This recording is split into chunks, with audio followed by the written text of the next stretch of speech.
اللهم صل على محمد وآل محمد. بسم الله الرحمن الرحيم. عن جابر بن عبد الله الأنصاري عن فاطمة الزهراء عليها السلام بنت رسول الله صلى الله عليه وآله قالت: سمعت فاطمة أنها قالت: دخل علي أبي رسول الله في بعض الأيام فقال: السلام عليك يا فاطمة. فقلت: عليك السلام. قال: إني أجد في بدني ضعفان. فقلت له: أعوذك بالله يا أبتاه من الضعف. فقال: يا فاطمة ائتيني بالكساء اليماني فغطيني به.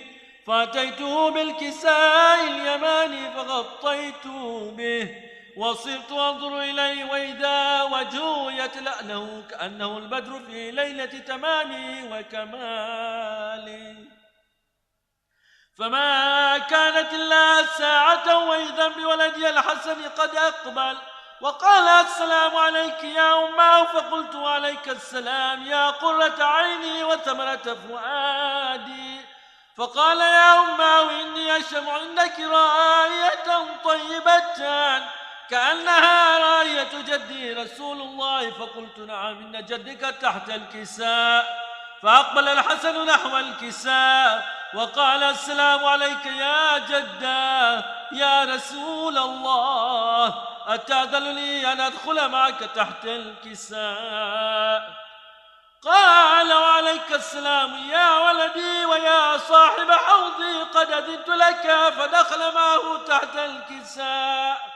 فما كانت إلا ساعة وإذا بولدي الحسين قد أقبل وقال: السلام عليك يا أمه. فقلت: عليك السلام يا ولدي ويا قرة عيني وثمرة فؤادي. فقال لي: يا أمه إني أشم عندك راية طيبة كأنها راية جد رسول الله صلى الله عليه وآله. فقلت: نعم إن جدك وأخاك تحت الكساء. فدنا الحسين نحو الكساء وقال: السلام عليك يا جدا، السلام عليك يا من اختاره الله، أتأذن لي أن أدخل معكما تحت الكساء؟ فقال: عليك السلام يا ولدي ويا شافع أمتي، قد أذنت لك. فدخل معهما تحت الكساء. فأقبل عند ذلك أبو الحسن علي بن أبي طالب عليه السلام وقال: السلام عليك يا بنت رسول الله. فقلت: عليك السلام يا أبا الحسن ويا أمير المؤمنين. فقال: يا فاطمة إني أشم عندك رائحة طيبة كأنها راية أخي وابن عم رسول الله. فقلت: نعم ها هو ما لديك تحت الكساء.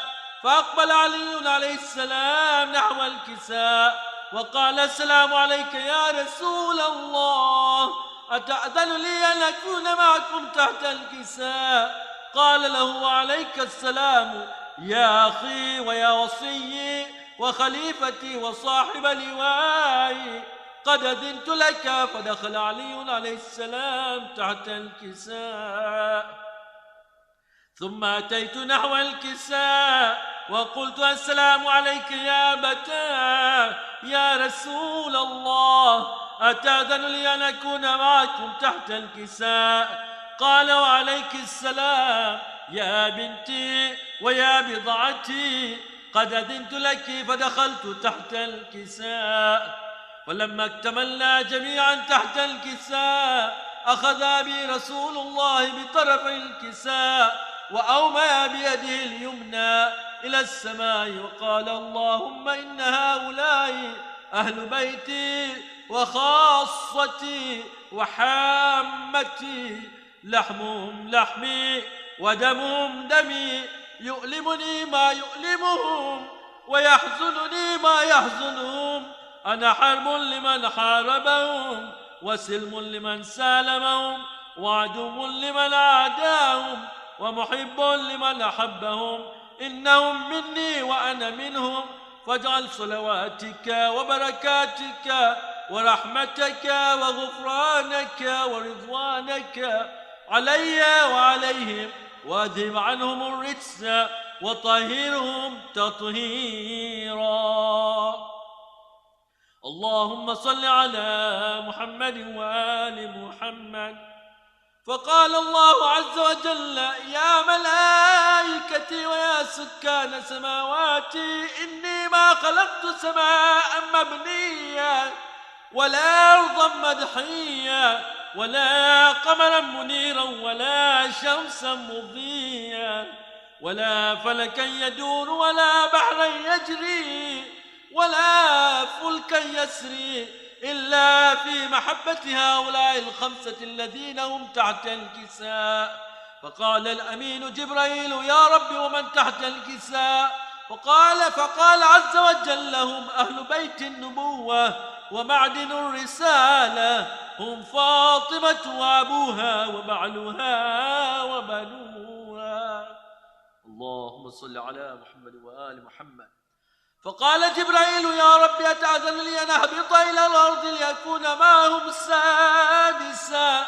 فقال الله: نعم قد أذنت لك. فهبط الأمين جبريل وقال: السلام عليك يا رسول الله. العلي الأعلى يقرأك السلام ويخصك بالتحية والإكرام ويقول لك: وعزتي وجلالي إني ما خلقت سماء مبنية ولا أرضا مدحية ولا قمرا منيرا ولا شمسا مضيئة ولا فلكا يدور ولا بحرا يجري ولا فلكا يسري إلا لأجلكم ومحبتكم، وقد أذن لي أن أدخل معكم، فهل تأذن لي يا رسول الله؟ فقال رسول الله صلى الله عليه وآله: وعليك السلام يا أمين وحي الله، إنه نعم قد أذنت لك. فدخل جبريل معنا تحت الكساء فقال لأبي: إن الله قد أوحى إليكم يقول: إنما يريد الله ليذهب عنكم الرجس أهل البيت ويطهركم تطهيرا. اللهم صل على محمد وآل محمد. فقال علي عليه السلام لأبي: يا رسول الله، أخبرني ما لجلوسنا هذا تحت الكساء من الفضل عند الله. فقال النبي صلى الله عليه وآله: والذي بعثني بالحق نبيا واصطفاني بالرسالة نجيا، ما ذكر خبرنا هذا في محفل من محافل أهل الأرض وفيه جمع من شيعتنا ومحبينا إلا ونزلت عليهم الرحمة وحفت بهم الملائكة واستغفرت لهم إلى أن يتفرقوا.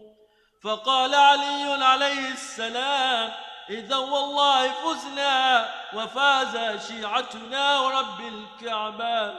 فقال النبي صلى الله عليه وآله: ثانيا يا علي، والذي بعثني بالحق نبيا واصطفاني بالرسالة نجيا، ما ذكر خبرنا هذا في محفل من محافل أهل الأرض وفيه جمع من شيعتنا ومحبينا وفيهم مهموم إلا وفرج الله همه، ولا مغموم إلا وكشف الله غمه، ولا طالب حاجة إلا وقضى الله حاجته.